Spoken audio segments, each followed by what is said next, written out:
Welcome everybody to football, the people's game, and today we are going to be talking about the thrilling match yesterday in the UEFA Champions League playoff between Manchester City and Real Madrid that ended in a 3-2 win to Real Madrid.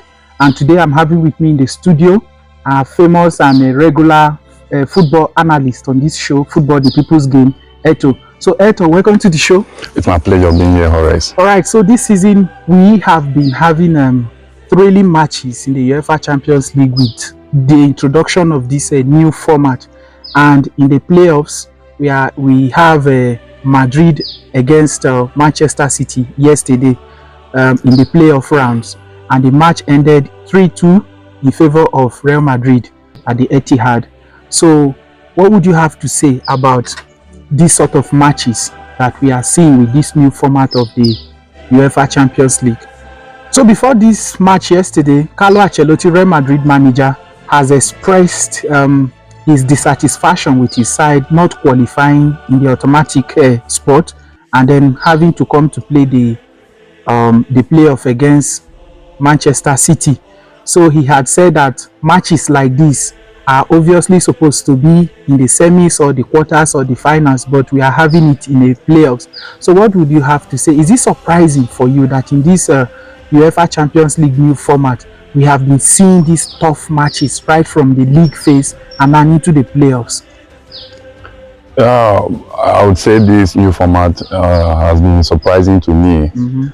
Because we've seen a lot of unpredictability. Yes. Like Carlo Ancelotti's statement highlight the unpredictability of this new format. Yes. Traditionally, matchups like Madrid and City would come in the quarterfinal or the semis. Yes. But we are seeing it at the early stage of the competition these days. So this new format is quite surprising and also exciting to me as well, because who would be expecting Real Madrid and Manchester City to be in the playoff of the Champions League? Yeah. So I would say this new format has exposed a lot of things about the big teams that we don't know. Like Bayern is also there, so I would like it to stay and continue, because we've been seeing right from the start of the competition, we have been seeing top team clash against each other. So I would advise it should come and stay. Okay. I really love it. It's exciting because the fans are enjoying it worldwide, I think. All right. In the game yesterday, Manchester City took the lead twice from Erling Haaland's goal, first an open goal, then second a penalty. And when the game was 2-1 in favor of Manchester City went on to blow the chance and losing to Real Madrid 3-2. Pep Guardiola in his post-match interview has expressed his frustration for his side blowing away the 2-1 lead, and that has become too consistent with his team this season. He expressed that in his post-match interview. He stated that against teams like Feyenoord, Brentford and even Manchester United, they had taken the lead 2-1 against them in those matches, but then it was blown away, and that happened yesterday in the Real Madrid games as well. So what could be the cause of that? For me, in my own opinion, I think Manchester City lack that traditional defenders, like when Pep Guardiola was having defenders like Vincent Kompany, Otamendi, Kyle Walker and others. But now Manchester City are having defenders of the likes of Akanji, John Stones, Vadio, Lewis, and I think those defenders are not living up to expectation of defending the lead for Manchester City in some of these games. Manchester City losing to Real Madrid yesterday 3-2. What would that result mean for Manchester City? Like you said, defenders like Kompany and the rest back then have that winning mentality. They have that resilience to keep up with they can play under pressure. But I think this current Man City defender lack those qualities.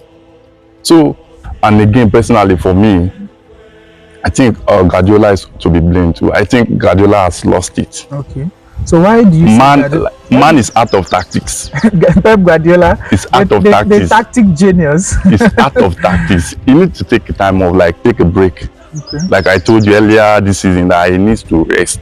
Like rest his brain, because it's out of tactics. Why would you bring Rico Lewis on against Real Madrid attacking trio of Kylian Mbappe, Rodrigo, and Vinicius Junior. It's a team. He can't even he can't keep up with these fast players. So when he brought in, I was like, this match is finished. Okay. That's what I said when I was watching the game. I was like, Madrid will definitely win this game. Then subbing of Kevin De Bruyne, man has lost his tactics. For me, Guardiola is to be blamed for all these matches they are losing recently. So what would the result mean for them in the second leg, a way to Real Madrid at the Bernabeu? It's over for them. It's over. It's over. You don't see Manchester City coming back? Never. Never. Not at the Bernabeu. No. So what is this thing with Real Madrid and the UEFA Champions League? You know, there's this thing with Real Madrid in the UEFA Champions League games. There are times, multiple times, that we have seen Real Madrid being down and then coming back up to win the matches when nobody least expected them.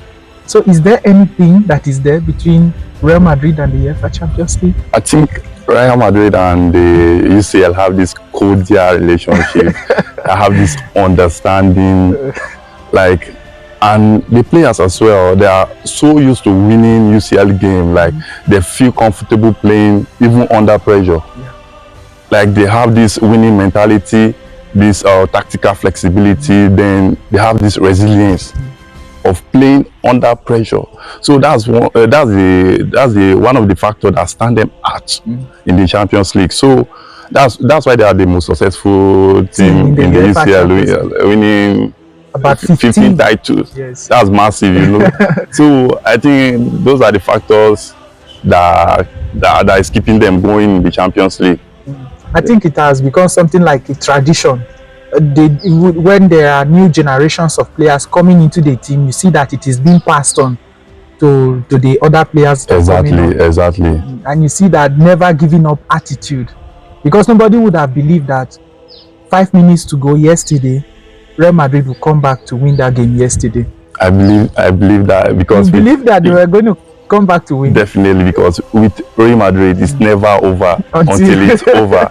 That's Real Madrid in the UCL for you. It's their way of life in the UCL. So it's I would say that it has become a culture. Exactly, it has become a culture for them. So, like you say, it's their tradition. So before the match yesterday, there was a footage online of an interview of Kun Aguero, Manchester City legend, saying that City can never lose to Real Madrid. That if that does happen, he will cut his testicles. And it happened that yesterday Real Madrid won. How would he be feeling with himself after that game yesterday? How do you think he will be feeling with himself? I think that's quite a bold statement from Kun Aguero. Yeah. It's clear. It clearly shows that he has a lot of confidence in his Manchester City's abilities. Even backing up his statement with a drastic consequence. I mean, putting your testicles on the line is a massive one, isn't it? So I will be disappointed though, because he was never expecting Madrid to pull off the performance they put at the Etihad. So he will be disappointed. All right. So in that game yesterday, we saw that at the home end, that is the fans, Manchester City fans, displayed a banner which was carrying the image of Rodri winning the Ballon d'Or with the caption, "Stop crying your eyes out." During the game, along the line, it was heard that they were jeering at Vinicius Junior, taunting him, "Where is your Ballon d'Or?" And then Vinicius Junior responding to them, showing the 15 winners crest on Real Madrid's jersey arm. So what would you have to say about that controversy? Before now, it was also seen on footage from the CBS studio. This same issue came up, and Michael Richards backed the City fans that it was just part of football and it was fun doing all of that. But Jamie Carragher disputed that and said that it is uncalled for to purposely annoy players. So what would you have to say about that incident yesterday? Well, I think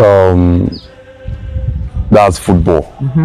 Football is all about banters and intense rivalries and banters between the fans.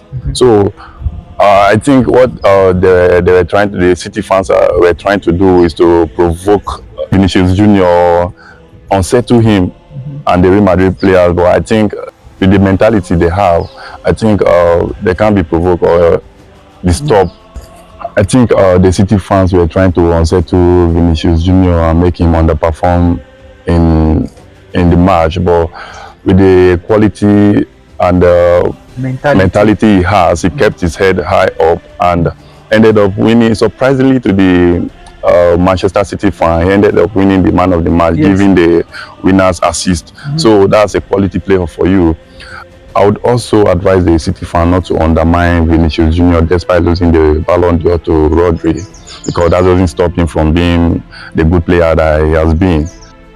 I think he has been performing well and is currently one of the best players in world football. Okay. All right, so that will be all for today.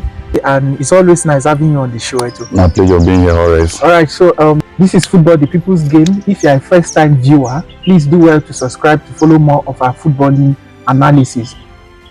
Thank you very much.